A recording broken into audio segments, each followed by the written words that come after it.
పశువులను మేపుతున్న ఒక బాలుడు చెట్టుపైనున్న గూటిలో ఒక గ్రద్ద గుడ్డును తన ఇంటిలో పొదిగే కోడిగుడ్లలో ఉంచాడు. ఈ గద్దగుడ్డును కోడి తన గుడ్లతో పాటు పొదిగింది.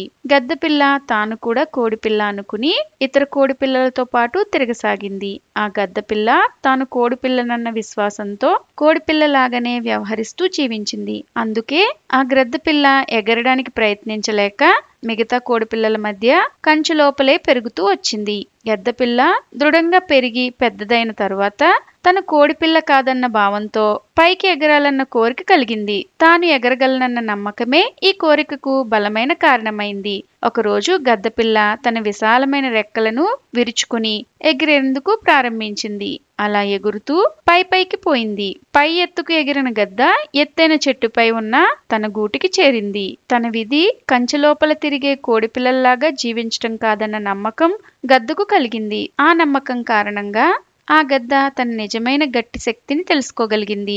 ఇప్పుడు ఆ గద్ద ఎత్తైన చెట్టుపైన నివసించే ధైర్యానికి, స్వతంత్రానికి చిహ్నంగా గరుడ పక్షిగా సువిశాల వినీల ఆకాశంలో చాలా ఎత్తుకు ఎగరగలిగింది. ఇలాంటి మరెన్నో కథలు వినాలనుకుంటే తెలుగు కథ వింటారా ఛానల్ని తప్పకుండా సబ్స్క్రైబ్ చేసుకోండి. మరొక మంచి కథతో మళ్ళీ కలుద్దాం.